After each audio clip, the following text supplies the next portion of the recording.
Hey guys, Joe here at JP Details, and today I want to summarise the recent gigantic detail on the what is now a Concours standard Focus RS Mark II, and a detail that is now equated to over 250 hours of intensive hard work. The detail on the RS started on the 12th of January 2020, and we began the Concours detail by firstly deep cleaning the underside of the car. This process involved jacking the car up, pressure rinsing the underside to remove heaps of dirt and grime, followed with a contact scrubbing stage using a strong cleaner and various detailing brushes. Bear in mind that the car is over 10 years old and it has covered over 70,000 miles, combined with it never being owned by a proper detailing enthusiast before, we certainly had our work cut out.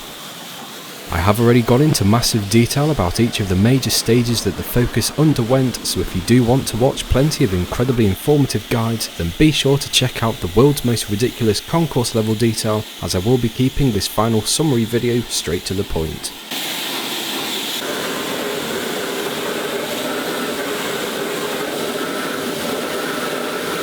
After the underside had been fully cleaned, I removed the wheels from the car and conducted a thing called a wheels off detail. By having the wheels off the vehicle will allow you to detail the hidden areas behind. These include the plastic or fabric arch liners and the chassis areas underneath. My objective with this vehicle is to turn it into a well preserved and fully detailed example, and this means making sure that all of those metal areas of chassis are thoroughly clean and well protected. Going forwards, the car won't be covering any more than 4,000 or 5,000 miles per year, and I won't be driving it throughout the winters. It is mainly a track car and certainly not my daily driver. There are lots of different types of contamination that settles within the arches and underneath the car, and these include salt and grit from past British winters. Combined with clumps of dirt and mud would no doubt help to hold that moisture against the chassis, and it would eventually speed up the process of corrosion. The next step was to get the bodywork fully washed and decontaminated. This included the 2-bucket washing method, detar, de-iron, and eventually the clay bar stage. This has now removed all traces of bonded and non-bonded contamination from the exterior, and it's nearly ready for the paint refinishing process to begin.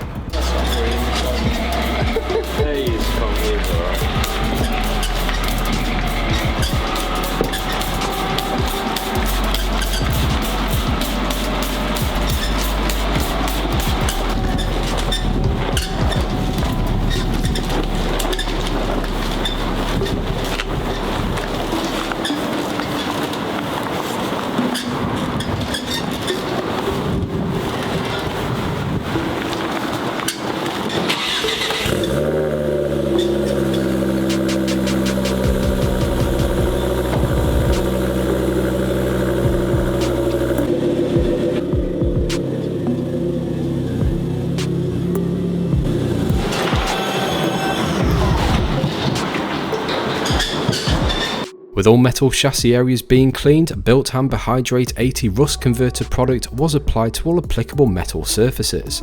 This product is going to help convert the surface rust back to a pliable metal surface. We did wire brush as much of the surface rust prior to applying the product, and we did give the vehicle a few days for the underside to fully dry. The final preparation before wet sanding began was to mask off all areas that aren't to be wet sanded. By masking up all windows, grills and vents is going to help with the final cleanup process, and it will protect a few delicate edges against the sanding routine.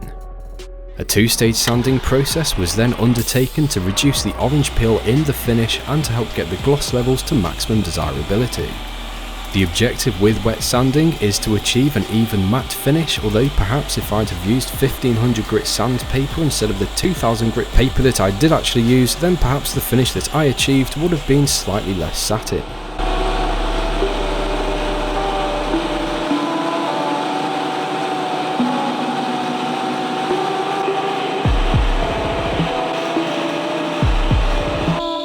The most time-consuming task turned out to be the 2-stage compounding process, which was given to start bringing the finish back to a deep gloss appearance. This involved a heavy cutting compound and a microfiber compounding pad, followed with a medium cutting compound and the same type of microfiber pad. With each stage of compounding, the paintwork will gradually become glossier and glossier, and it certainly made all of the previous work start to seem worthwhile. Every last section of blue paint was given the 2-stage wet sanding process, followed with compounding and refining. The gloss black sections were only compounded and refined due to them being a lot more intricate and in some areas quite isolated. Gloss black trim is generally much softer than the rest of the paintwork, and due to not being able to measure the depth of the gloss black paint against the plastic material, it's safer to only do what's necessary to these areas to remove the swirls and scratches and to get them at the desired glossy standard. The refining of the paint turned out to be an absolute breeze via a two-stage polishing process using a fine strength polishing combination and then secondly a ultra fine polishing combination. By the time the final refinement stage was finished, including all of the gloss black sections, the RS was starting to look fantastic. In the meantime, the underside received 2 layers of built amber Dynax UC wax coat, which will provide an incredibly durable and transparent film of tough protection.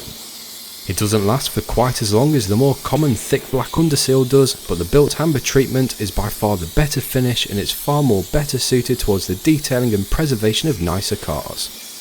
The wheel arches were given some final prep before applying 2 layers of the same Dynax UC wax, which should ensure that these areas do not suffer any further with corrosion damage. A few odds and ends were finished up, including giving the fixed back bucket seats a single stage machine polish, as when they turned up they were riddled with swirls and scratches.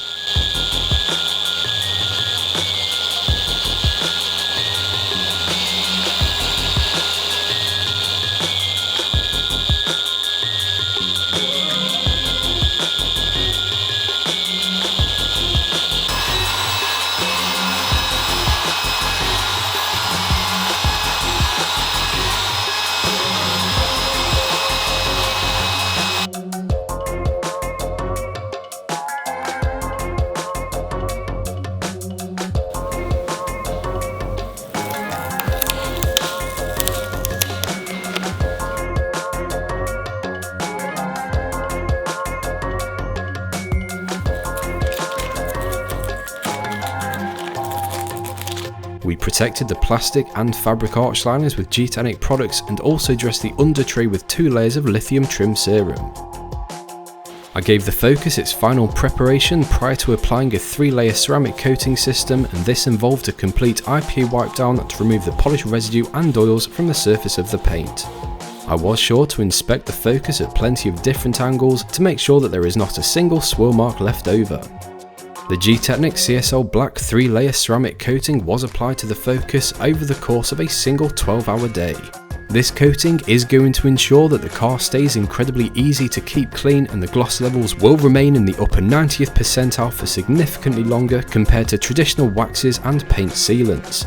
Future cleaning will be a breeze and the car will simply stay looking absolutely stunning for many years to come. The original RS wheels were decontaminated, machine polished and ceramic coated with 2 layers of Gtechniq C5 wheel armour. The arch liners and under tray were fitted back to the car with brand new fixing kits purchased directly from Ford. They were pretty expensive.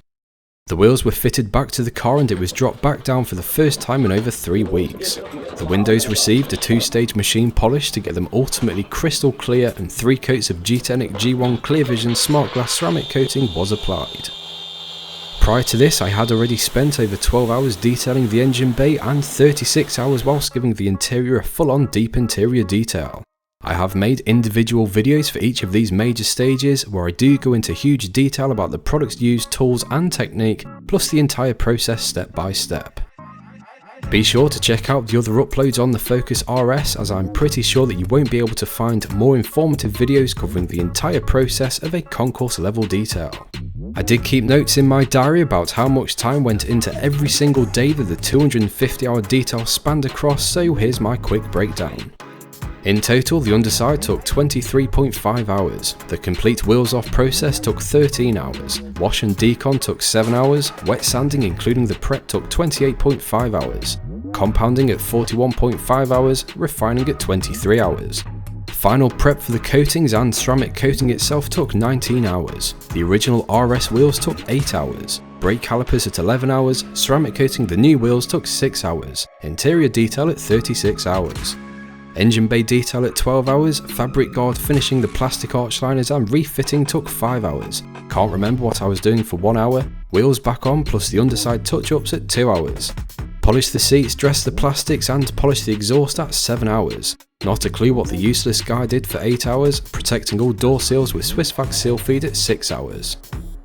I am very strict with the times that I put down for each day, and that's not just whilst working on my own vehicle, so that makes the grand total of just over 250 hours of solid work.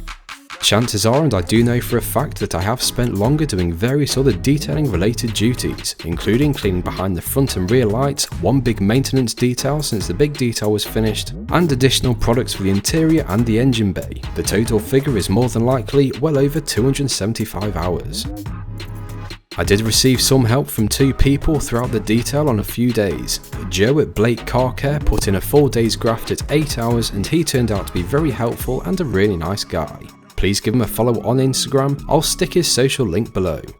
The other guy that I was actually paying to work for what should have been the entirety of the detail but only ended up doing 5 days, well, he did 32.5 hours of amateurish work. So how much would this detail cost in terms of a breakdown for each of the major stages? Well, stay tuned for a following upload to discuss the costs associated with such a high number of man hours. Be sure to check out the various other videos that I've made on the Focus, as they all go into a huge amount of detail and they have taken some doing to produce. As always, thank you for watching, please subscribe to the channel if you haven't already, and be sure to give me a follow on Facebook and Instagram, just search JP Details, and I'll hopefully catch you in the next one.